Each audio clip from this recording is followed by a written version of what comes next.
प्यारे विद्यार्थियों, online classes में आपका हार्दिक स्वागत है।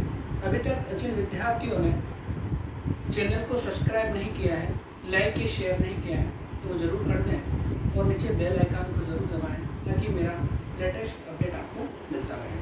आज हम संविधान के महत्वपूर्ण चैप्टर पर डिस्कशन करेंगे जो फंडामेंटल राइट्स या मूल अधिकार के नाम से भी जाना जाता है। संविधान में इन अधिकारों को सम्मिलित किया जाना इसलिए आवश्यक है क्योंकि ये मनुष्य जीवन से सीधे संबंध रखते हैं। और जब हमारे संविधान का निर्माण किया जा रहा था तब मानव अधिकार की घोषणा संबंधी प्रस्ताव भी तैयार किए जा रहे थे, तो उधर उनको मानव अधिकार के तौर पर सम्मिलित किया गया, लेकिन इन्हें हमारे संविधान में मानव अधिकारों को मूल अधिकार के नाम से इसके अंदर सम्मिलित किया गया। पंडित मोतीलाल जी नेहरू की बड़ी दिली इच्छा थी कि जो मानव अधिकार घोषणा पत्र में मानव अधिकार हैं उन्हें भारतीय संविधान में जरूर सम्मिलित किया जाना चाहिए। हालांकि मूल अधिकार की प्रेरणा हमें अमेरिका के संविधान से मिली है और प्रारूप समिति के अध्यक्ष महोदय द्वारा इनको अमेरिका के संविधान से ही ग्रहण किया गया है। मूल अधिकार, इन्हें प्राकृतिक अधिकार, इन्हें अंतर्निहित अधिकार, इन्हें अप्रतिदेय अधिकार, इन्हें एक ऐसे अधिकार जो आपको जन्म से प्राप्त है भी कहा जाता है। भारतीय संविधान में भाग 4 में इनका वर्णन किया गया है। ये जो मूल अधिकार हैं ये 2 प्रकार से विभाजित हैं। कुछ ऐसे मूल अधिकार हैं जो नागरिकों को प्रदान किए गए हैं और कुछ ऐसे अधिकार हैं जो व्यक्तियों को प्रदान किए गए हैं।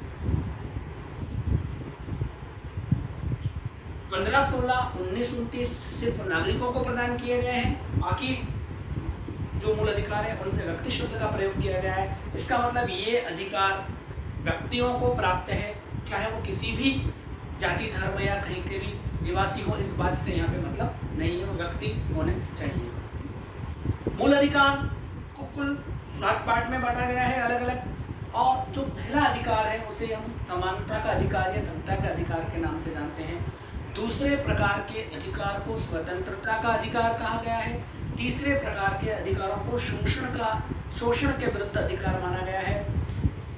शिक्षा का अधिकार जो है वो बाद में नया जोड़ा गया है कि 6 से 14 वर्ष तक के समस्त बच्चों को निःशुल्क और अनिवार्य शिक्षा प्रदान की जाएगी, या राज्य की ड्यूटी रहेगी, राज्य का उत्तरदायित्व रहेगा। और धार्मिक स्वतंत्रता का अधिकार इसके अंदर पहले ही जोड़ा हुआ है।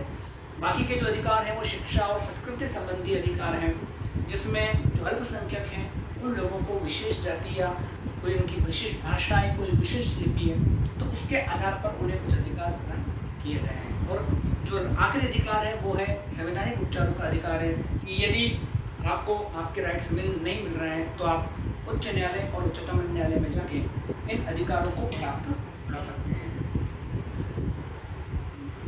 डॉक्टर अम्बेडकर ने भी कहा था, किसी ने उनसे पूछा था कि ये मूल अधिकार क्या है, तो उन्होंने संवैधानिक उपचारों के अधिकारों के बारे में बोला था कि ये मूल अधिकार वो अधिकार है, संविधान की आत्मा है, आर्टिकल 32, जिसमें संवैधानिक उपचारों के अधिकार के बारे में चर्चा की गई है। क्योंकि मूल अधिकार का चैप्टर बहुत बड़ा है, तो हम आज जिस अधिकार पर चर्चा करेंगे वो करेंगे समानता के अधिकार पर, राइट टू इक्वलिटी या समता के अधिकार के बारे में, जो 14 से 18 के बीच में हमारे संविधान में वर्णित किया गया है। इसमें जो पहला अधिकार है उसको कहा गया है कि भारत राज्य क्षेत्र में प्रत्येक व्यक्ति को विधि के समक्ष समानता और विधि का समान संरक्षण प्राप्त होगा, और राज्य उसे किसी भी व्यक्ति को इस अधिकार से वंचित नहीं करेगा। चूँकि यहाँ पर 2 शब्दों का प्रयोग किया गया है, समता और संरक्षण का, मतलब इन दोनों के बारे में अलग अलग धारणा हमारे देश में विद्यमान है। समता का जो अधिकार है वह ब्रिटेन के संविधान से लिया गया है, जबकि प्रोटेक्शन या संरक्षण का अधिकार हमने अमेरिका के संविधान से प्राप्त किया है। भारत राज्य क्षेत्र में समस्त व्यक्तियों को जो है वो समानता का अधिकार रहेगा और राज्य उन्हें इस अधिकार से वंचित नहीं करेगा। अनवर अली सरकार के बाद में भी हमारे उस समय के मुख्य न्यायाधीश पतंजलि शास्त्री ने कहा था कि ये अधिकार एक ऐसे अधिकार हैं इनके बिना मानव जीवन की कल्पना की जा सकती नहीं है। ये भारतीय मनुष्य जीवन के लिए बड़े आवश्यक हैं, और इन अधिकारों को समता, कुछ लोगों का यह भी कहना है कि समता और संरक्षण अलग अलग हैं, जबकि पतंजलि शास्त्र ने कहा है कि नहीं, दिखने में जरूर आपको ये दोनों अलग अलग हैं, लेकिन वास्तव में अगर अर्थ देखा जाए तो दोनों को आपका एक ही अर्थ है कि हर एक व्यक्ति को हमारे यहाँ विधि का समान संरक्षण प्राप्त होगा और विधि की नज़र में हर एक व्यक्ति जो है वो एक जैसा होगा, इसमें कोई भी विभेद किया जाएगा नहीं।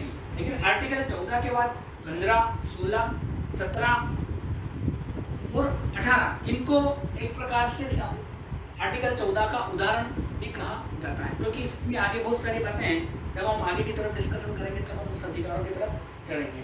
समानता के अधिकार में आपको जो राज्य है वो विभेद करने के लिए मना करता है, लेकिन यहाँ पर एक शब्द का प्रयोग जरूर किया गया है और वो किया गया है युक्तियुक्त वर्गीकरण। अर्थात विद्यार्थियों, आपको यदि समानता के अधिकार से राज्य वंचित तो नहीं करेगा, लेकिन वो युक्तियुक्त वर्गीकरण या जिसे कह सकते हैं क्लासिफिकेशन की अनुमति संविधान प्रदान करता है। क्लासिफिकेशन किस प्रकार से किया जाएगा, तो क्लासिफिकेशन में उन्होंने बोला है कि क्लासिफिकेशन जो है वो एक बोधगम्य अंतरक के आधार पर होगा। मतलब अर्थात आपके पास एक थॉट होगा, आपके पास एक सिद्धांत होगा, और जो अंतरक है और वर्गीकरण जो क्लासिफिकेशन किया जा रहा है, जिस बारे में इन दोनों के बीच में एक संबंधों का निर्माण होगा, दोनों के बीच में एक तारतम्य होगा, तभी यहाँ पर वर्गीकरण किया जा सकता है। अन्यथा आप किसी भी व्यक्ति को अलग अलग डिवाइडेड कर सकते नहीं है। हमारे एक केस आया था जिसमें फिल्मों के बारे में ए और यू प्रमाण पत्र के बारे में थोड़ा डिस्कशन किया गया था। एक व्यक्ति ने बोला था कि फिल्मों को इस तरीके से अलग अलग करना, एक फिल्म में 18 वर्ष से ज़्यादा आयु के व्यक्ति ही देख पाएंगे, यू जो है वो बच्चों को और अन्य लोगों को देखने की अनुमति या परमिशन थी माता पिता के साथ। उसको लेकर उन्होंने सुप्रीम कोर्ट में याचिका दाखिल करी थी, तो कोर्ट ने कहा था कि नहीं, ए और यू फिल्मों का वर्गीकरण उचित है, क्योंकि फिल्में व्यक्ति के जीवन पर अमिट प्रभाव छोड़ती है। पुस्तक पढ़ता है व्यक्ति और दूषित किसी तरीके से कोई भी चीज़ ग्रहण करता है, तो फिल्मों की तुलना में उसका अमिट प्रभाव ज़्यादा रहता है। इसी तरीके से पश्चिम बंगाल में एक केस आया था जिसमें सरकार ने नाट्य मंडली और जो तमाशा दिखाते हैं बाजार में, उन दोनों के बीच में टैक्स को लेकर थोड़ा अंतर किया था।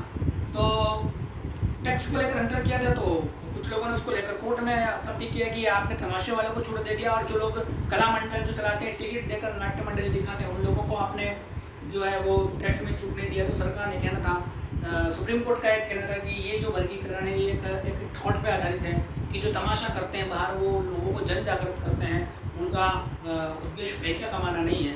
लेकिन जो लोग जो टिकट लेकर अगर व्यापार कर रहे हैं, कोई थिएटर चला रहे हैं, तो उन पर टैक्स लगाना वाजिब इसलिए क्योंकि वो लोग जो है वो उनसे अपना इनकम कर रहे हैं, कमाई कर रहे हैं, और जो लोग जी ऐसा नहीं कर रहे हैं वो लोग जो है वो पूरी तरीके से सिर्फ लोगों का स्वास्थ्य मनोरंजन कर रहे हैं। तो समानता के अधिकार में ये एक ऐसे अधिकार आपको प्रदान किया गया। इस अधिकार को थोड़ा सा आगे बढ़ाएं हम, तो इससे जो 14 के बाद जो 15 अधिकार शुरू होता है वो बात करता है, आपको कुछ चीज़ों के बारे में बताता है कि धर्म, भारत राज्य क्षेत्र में मूल वंश और जाति, लिंग और जन्म स्थान के आधार पर किसी भी व्यक्ति के साथ भेदभाव किया जाएगा नहीं। मतलब जेंडर के आधार पर और जन्म स्थान के आधार पर किसी भी व्यक्ति के प्रति राज्य कोई विभेद नहीं करेगा।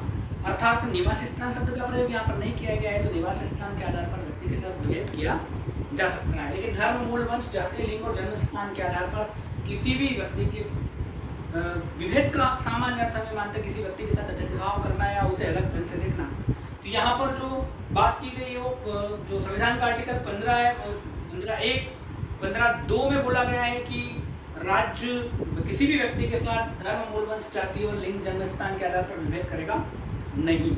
इसी प्रकार से 15(3) के अंदर ये बात बताई गई है कि राज्य महिलाओं और बच्चों के लिए थोड़े से विशेष प्रोविजन कर सकता है। अर्थात 15(1) और 15(2) का अगर हम थोड़ा सा एक्सेप्शन या अपवाद देखें तो 15(3) में दिया गया है, जिसमें कहा गया है कि धर्म, मूल वंश, जाति, लिंग और जन्म स्थान के आधार पर भी जो है वो राज्य महिलाओं और बच्चों को थोड़ा सा ध्यान से देखेगा। एक विदेशी केस में भी बोला गया है कि महिलाओं और बच्चों की प्राकृतिक स्थिति और शारीरिक बनावट ऐसी कि उन्हें प्रोटेक्शन की जरूरत पड़ती है, इसीलिए 15(3) उनका प्रोटेक्शन करता है। और 15(4) में सामाजिक और शैक्षणिक ढंग से जो लोग पिछड़े हैं उन लोगों के लिए विशेष प्रोविजन किए गए हैं, उन्हें रिजर्वेशन या आरक्षण की व्यवस्था भारत राज्य क्षेत्र में की गई है। इस तरीके से 15(1) में राज्य के बारे में बताया गया है कि राज्य जो सार्वजनिक स्नानगृह है, होटल है, सार्वजनिक जगह है वहाँ पर किसी भी व्यक्ति के साथ धर्म, मूलमंत्र, जाति और लिंग, जन्म स्थान के आधार पर विभेद नहीं करेगा।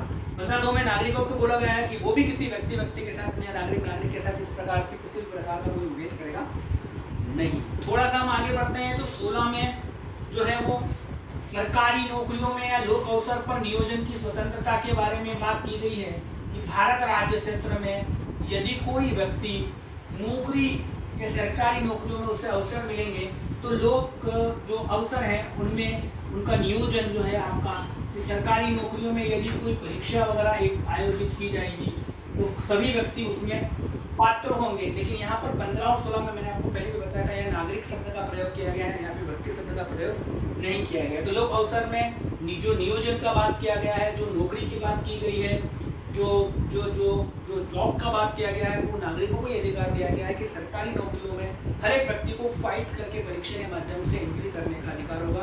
यहाँ पर किसी व्यक्ति विशेष को किस आधार पर कि वो विशेष जाति या धर्म का है या विशेष लिंग समुदाय का, उसे इस आधार पर रोक लगाया जाएगा नहीं है।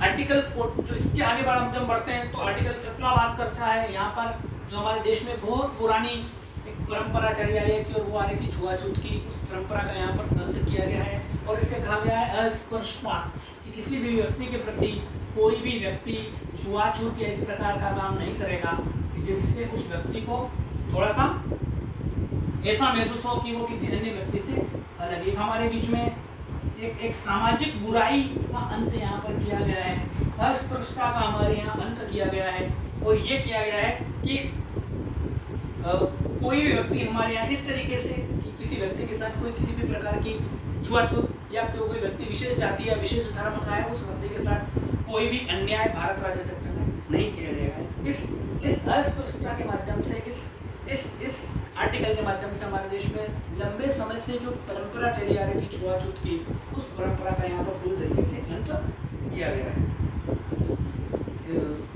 ये अधिकार जो दिए गए हैं ये व्यक्ति के जीवन से संबंधित हैं, इसलिए इन अधिकारों की विस्तृत व्याख्या की आगे भी हमें आवश्यकता पड़ेगी। आखिरी आर्टिकल जो इसका आता है वो आता है हमारे भारत राज्य क्षेत्र में और वो है उपाधियों के अंत के बारे में। पुरातन काल में इंग्लिश व्यक्तियों द्वारा भारत में इस प्रकार का काम किया गया जाता था कि यदि कोई व्यक्ति इंग्लिश व्यक्ति या इंग्लिश गवर्नमेंट का सपोर्ट करता था तो उस व्यक्ति को इंग्लिश सरकार की तरफ से राय बहादुर, देश बहादुर, तेग बहादुर और केसरी हिंद वगैरह की उपाधियां प्रदान की जाती थी ताकि वह व्यक्ति अंग्रेजी सरकार के प्रति थोड़ी सी सहानुभूति रखे। लेकिन देश आजाद होने के बाद हमने उपाधियों का पूरी तरीके से हमारे यहाँ हमने अंत कर दिया है। अब भारत राज्य क्षेत्र में सिर्फ शैक्षणिक उपाधि के अलावा कोई भी व्यक्ति कोई भी उपाधि राष्ट्रपति की परमिशन के बिना ग्रहण कर पाएगा नहीं। उसे कहा गया है कि उसे पहले राष्ट्रपति का परमिशन लेना पड़ेगा और उसके बाद ही वो व्यक्ति जो है वो उपाधियां धारण करता है। हाँ, लेकिन शैक्षणिक उपाधियों को धारण करने से किसी भी व्यक्ति को रोका गया नहीं है। यदि आप BA, MA, BA, LLB या LLB है तो आप उनका इस्तेमाल कर सकते हैं। इससे संबंधित एक केस बहुत चर्चित हुआ था जो सुप्रीम कोर्ट तक गया था और वो था कि सरकार द्वारा पद्म भूषण, पद्मश्री इत्यादि या भारत रत्न इत्यादि जो उपाधियां दी जाती हैं, क्या ये आर्टिकल 18 का उल्लंघन नहीं करती हैं? तो इसको लेकर माननीय उच्चतम न्यायालय की स्पष्ट राय थी कि पद्मश्री, पद्म भूषण, भारत रत्न या इस प्रकार की जितनी भी उपाधियां हैं, इन उपाधियों का प्रयोग व्यक्ति अपने नाम के साथ चूंकि नहीं करता है, इसीलिए यहाँ पर जो आपका अनुच्छेद 18 है इसका उल्लंघन नहीं होता है। ऐसे प्रकार से ये जो आर्टिकल 14 से लगा के 18 जो समता के अधिकार से नाम जाना जाता है, मैंने इसको आपको बताने का कोशिश किया है। बाकी के जो मूल अधिकार है वो अगले पार्ट में हम इसी तरीके से आगे देखते रहेंगे। धन्यवाद। यदि आपको कोई डाउट्स हो तो नीचे कमेंट्स बॉक्स में जरूर लिखें। धन्यवाद।